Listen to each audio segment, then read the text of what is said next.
humanitarian? I mean, my first thought was, does this mean a person who eats humans? A vegetarian eats vegetables, a humanitarian might eat humans. But I thought of that word, humanitarian.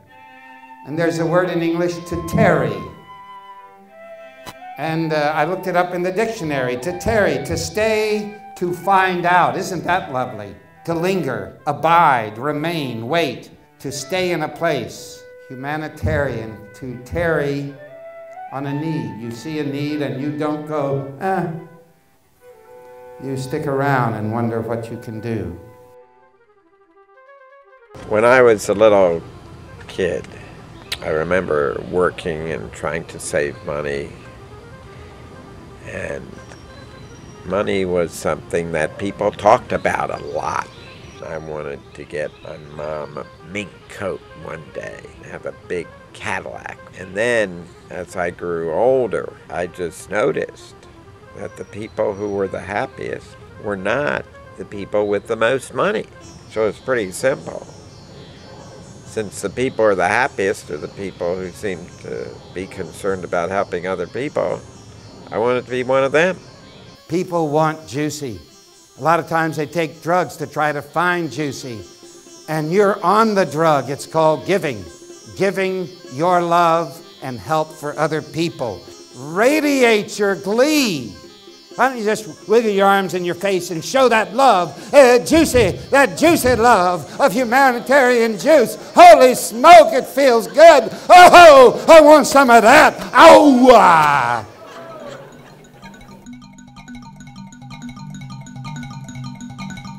What this conference and other conferences can do is give a lot of people out there the opportunity to realize that when they have an idea, or that they will have ideas, that they can actually make it happen, instead of just sort of thinking about it and then getting discouraged because you think, oh, I'm not as big as an organization like CARE or the Red Cross or UNICEF or Doctors Without Borders. But a lot of those organizations, of course, started small.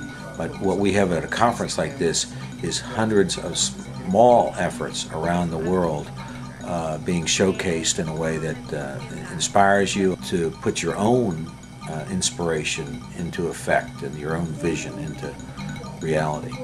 It not only inspires other people to do this type of work, but it also creates synergy. So when one person's doing something that's really innovative, another person who's doing something similar can learn from that person, and they can join forces. People really got inspired by the connections that they made with other people doing things, and it gave them renewed energy to continue to do what they're doing. They saw how their effort was a part of a bigger, massive, worldwide effort by individuals trying to make a difference.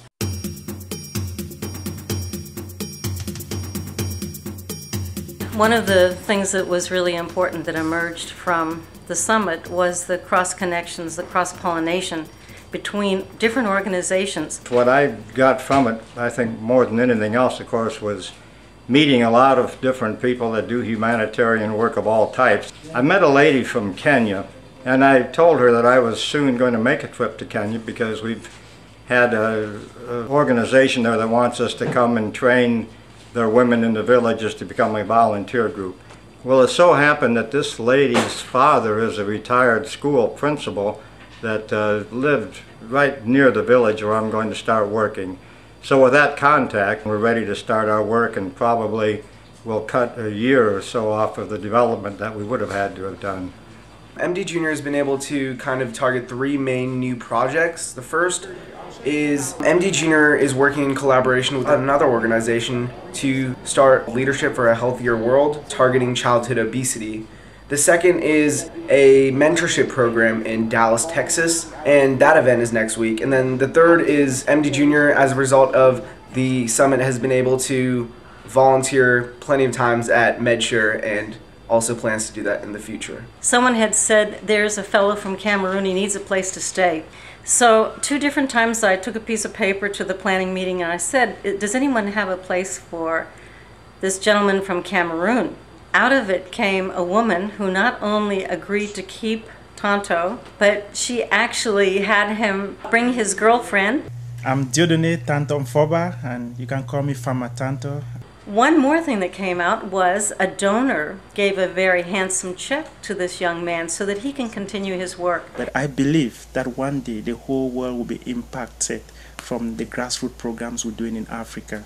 With this humanitarian conference, we are not able, with all these people who have this heart of help, this helping heart to come together. Hello, humanity! Hello, humanity!